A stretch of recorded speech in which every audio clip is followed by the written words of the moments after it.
we would like to start with comments the other day from our friends at WFAN radio. Yes, we're not afraid to say what station they're on because then they responded yesterday and they were like, we're not going to give their show credit. We'll just say their name. I'm like, who cares? Like, guys, that is the pettiest thing ever.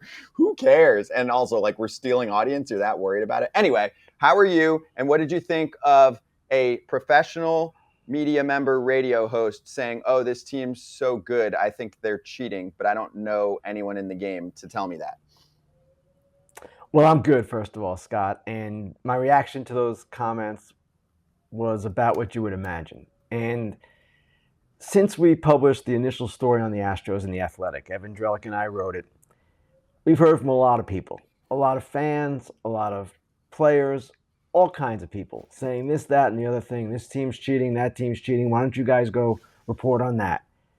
We have done our best to report on as much as we could with this particular issue. And we said at the outset, in the very first article we wrote about the Astros, this is an industry-wide problem. That problem, I believe, has been largely addressed by the things that the sport has done to basically eradicate electronic sign stealing, the illegal kind that we wrote about with both the Astros and the Red Sox. So that's the background for me. And then when you hear this kind of thing on a reputable radio station, a guy just saying, hey, don't wait for the Athletic to report it. I'm telling you right now they're cheating. It shows a pretty severe lack of understanding about the way reporting is done. That story on the Astros didn't just come out of nowhere. We didn't snap our fingers and say, hey, this is fun. Let's just go accuse the Astros. We had to get people on the record. We had to get people off the record to explain. We had to do a lot of work on that story, and we had to do a lot of work on the Red Sox story as well. So Evan Drellick has since written a book. He wrote about some other teams in that book, and there were other teams that during that period we pursued and just couldn't get to the finish line. Why? Because you just can't throw stuff out there and act like it's real when you don't have it from a reporting standpoint. Now, I'm fully aware that hosting a radio talk show is much different than being a journalist. All good. But when you say things like that, it just shows no awareness or understanding of the reporting process. And I know I'm on my high horse a little bit here, but at the same time, people need to stop being on their low horses in certain instances like this.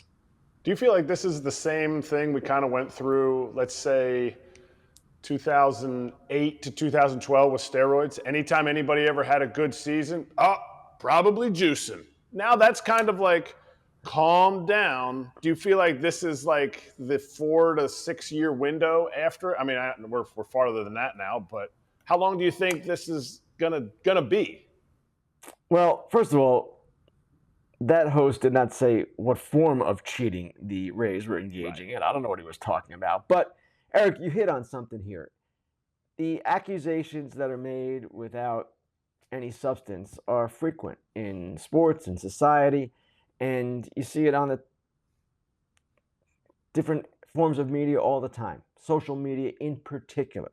Social media almost exclusively in some cases. You don't see reputable journalistic organizations just throwing stuff out there. I'm sorry, it doesn't happen. You might not like what is reported by those organizations, but they're not making it up. And yes, during the steroid era, you heard this all the time, and it was frustrating to me as a reporter then. You might say player X is on the juice, but if I didn't have proof, positive test, I'm not going to write that. You can't just write things because, hey, I got a little feeling here. That's not how our world works. So, yeah, and there is an increased level of irresponsibility that has gone on over the years with the rise of social media, and it's not a good thing. And unfortunately, I don't like talking about this kind of thing because it gives this WFAN show life, right? Gives them attention. But the fact of the matter is, when there's BS going on, you have to call out BS, and this is BS. Perfectly stated. Great follow-up question from Kratz. The one other thing I want to mention is even his own teammates, the next day brought up our show, and then they were trying to be like backing up the host. Oh, he watches games. But the host, was it Brandon Tierney, hadn't watched or listened to the clip of his own teammate, and he goes, well, did he have anything? Like, did he back it up? Did he say anything? And they were like, no. And he was like, oh, okay. Like, he hadn't even done his own homework, which I thought was funny. And the one other part, which I think plays to being involved, not just in the sport, but also just being a fan of the sport and paying attention to what's going on, Ken, was, the Yankees, the Rays, they have so much more power right now. They have so many more homers than the Yankees. Yeah, no shit. The Rays are healthy. They have guys with potential. Judge has been out. Stanton's out. Like, are you watching your own team? The Yankees aren't playing well, and that's fine. I know their thing is to freak out and then come back down and freak out whenever there's a loss. But I'm like, Arozarena has had the talent. Did you watch him in 2020? And he's motivated right now.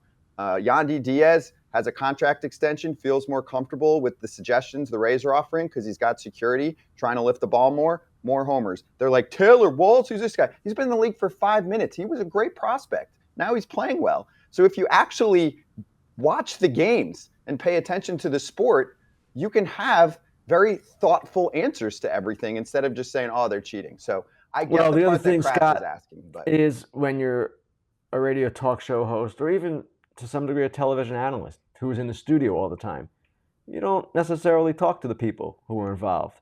What I would like to know as a reporter is what happened with Taylor Walls? Why is he hitting better? What did he do? Mechanical changes? What are the things that he did? Josh Lowe, the same. And the Rays are in New York next week. I'll be back in New York. I'm going to ask some of those questions because these are the things that people do want to know. And it's instructive how players make themselves better now. There are all kinds of things players do. We have a story today in The Athletic by Britt Garoli. It's a really important story. It's about mental health. And it's about how guys now, as opposed to 10, 20 years, 30 years ago, even beyond that, of course, could not get the same access to specialists that they can now. And maybe these guys can get help that it wasn't available to them before. There are other things that players do to help themselves. These are the things, if you want to spend some time and dig in, those are the questions that should be asked. And hopefully people will begin to understand that the Rays do this every single year because they're good.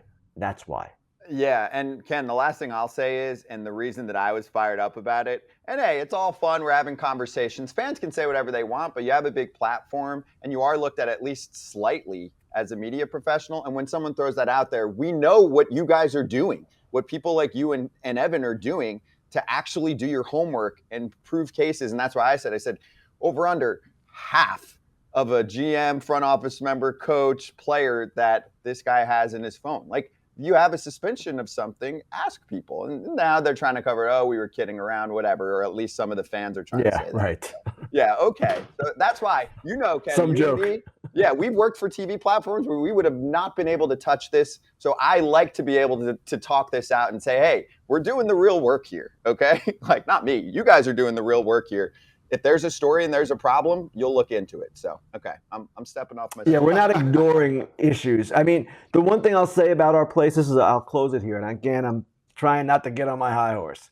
But The Athletic, since we've started in 2017, we have been very aggressive about trying to address as many things as we see that might be wrong with the sport, whether it's minor league pay or electronic sign stealing that is illegal or any issue at all, sticky stuff. We've been at the front of this and we're not going to stop.